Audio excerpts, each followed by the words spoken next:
साईमय सकाळ मित्रांनो, आज मला ते शिर्डी पायी प्रवासाचा दिवस 5वा।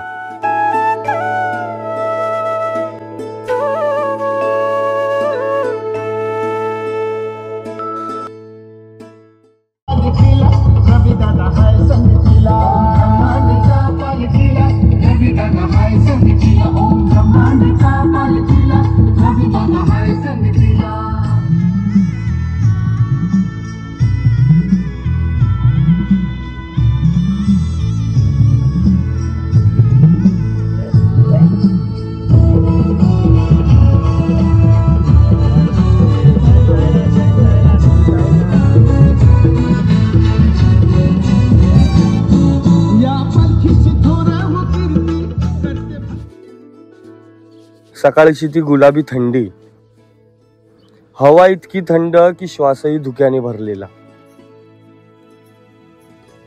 रस्ता पांढऱ्या धुक्याच्या चादरीत गुंडाळलेला।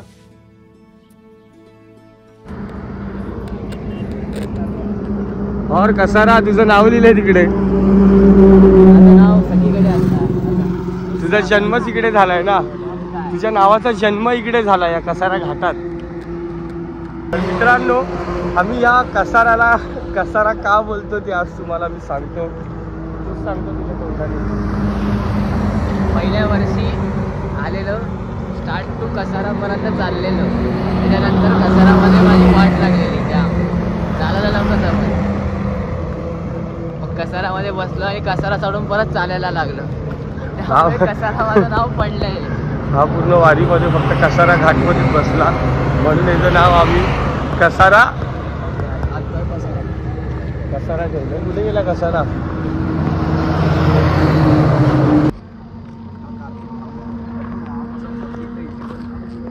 मला वाटते शिर्डी हा फक्त प्रवास नाही, ही चालती भक्ती आहे जी प्रत्येक पावलागणिक साईमय होते।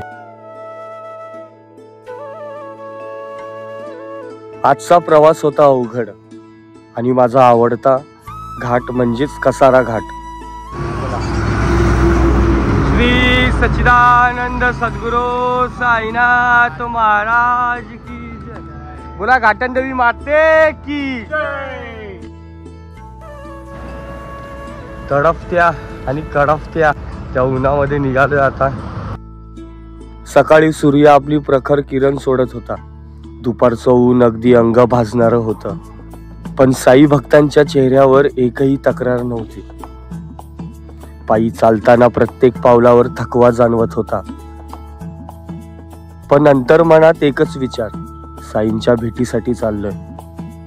कसारा घाट हा निसर्गाने दिलेला अद्भुत डोंगर, दऱ्या, वळणे आणि सतत चढ उतार। हा घाट महाराष्ट्रातील सर्वात प्रसिद्ध घाटांपैकी एक घाट आहे। ही रेल्वे आणि ट्रक चालकांसाठी ओळखला जायचा आणि आज भक्तांच्या श्रद्धेचा मार्ग ठरलाय।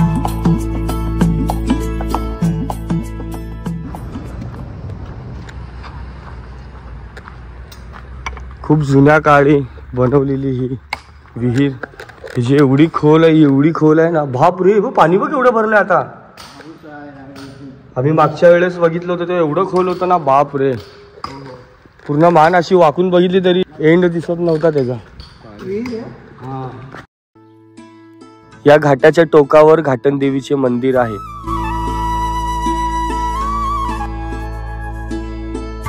घाटनदेवी ही या घाटाची रक्षणकर्ती आहे। प्राचीन काळापासून प्रवासी इथे थांबून देवीच्या दर्शनाने आपला प्रवास सुरू करतात, कारण लोकांचा विश्वास आहे घाटनदेवीच्या पायाला वंदन केलं की प्रवासातील सर्व गोष्टी आणि सर्व अडचणी दूर होतात। आमच्याही प्रवासात हेच घडलं। 4 दिवसापासून चालून पाय दुखत होते, अंगात शक्ती उरली नव्हती, पण जसं घाटनदेवीच्या पायाशी डोकं ठेवलं तसं जाणवलं, थकवा गायब झाला, शरीर हलकं झालं, मन शांत झालं आणि पुन्हा चालण्याची एक वेगळीच ऊर्जा भेटली। साईराम, मस्त काकडी आणि भेल खाऊया। हा खाते बघा कसा। हो हो, नवीन आयटम। भाई आपल्या हळदी बघ हळदी लागते तर मित्रांनो आज पनीरची भाजी, पुरी, डाळ भात आणि अमूलची आईस्क्रीम. हो हो अजय, चलो खाना खाने. मजा आहे आज.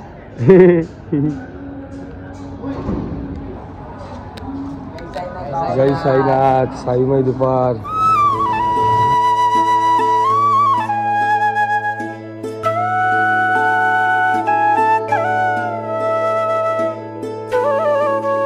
काय बोलतो?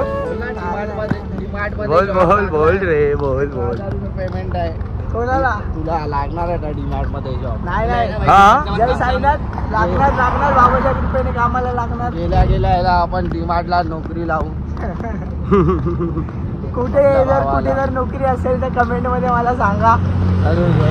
सगळी कामं करेल म्हणजे चांगले ऑफिस हा ऑफिस शिकलोय मी चांगला. कितवी शिकला? हा कितवी शिकलास? दुपारपर्यंत. अरे बापरे, दुपारपर्यंत खिचडी खाऊन पळून जायचं. खरं? नाही खरं तर माझं शिक्षण आय एम हाफ ग्रॅज्युएट म्हणजे 12वी पर्यंत शिकलोय.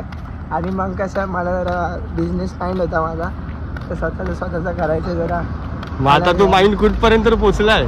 तो माइंड आता हाय कुठे आहे? खिशात? नाही तर तुमचे आशीर्वाद असतील तर नक्कीच मी काहीतरी होईल पुढच्या पालखीपर्यंत. डॉक्टर तर नाही होणार एवढं. बापरे, तू काय हे चुकीचं काय बोलतो? लोकांना मारायचं नाही, जगवायचं. काहीतरी होईल, चांगलं होईल. ठीक आहे. जय साईनाथ.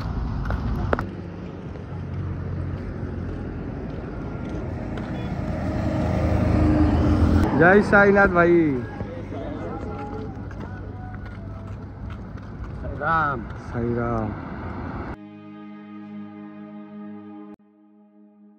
या साई पालखीच्या प्रवासात एक गोष्ट मनात ठसली. सद्गुरू साईनाथांवरील भक्तांची प्रेम कथा अनोखी जडली. कधी ऊन, कधी वेदना, कधी थकवा. शरीराला इजा झाली तरी मनात भक्तीची लय. साईंवरील विश्वासानं होतं प्रत्येक दुःख हलकं आणि पवित्र नाही. साई म्हणतात सबुरी ठेवा, श्रद्धा ठेवा. आणि खरंच श्रद्धा सबुरीने पर्वतही झुके पाया पुढे भावा. या कडक उन्हात धुळीत घामात चालणारा प्रत्येक पाऊल ही वाट नाही, ही साईंपर्यंतची अखंड प्रार्थना आहे खोल. आज अर्धा टप्पा पार करताना मनात उमटली एकच भावना. आई घाटन देवीच्या दर्शनाने वेदना गेल्या, आता उरली फक्त साईंची साधना. लाड लाड करून मला नेला शिर्डीला, साईनी नेला शिर्डीला.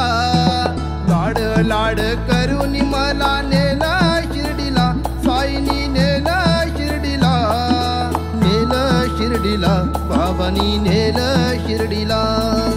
नेलं शिर्डीला बाबानी, नेलं शिर्डीला.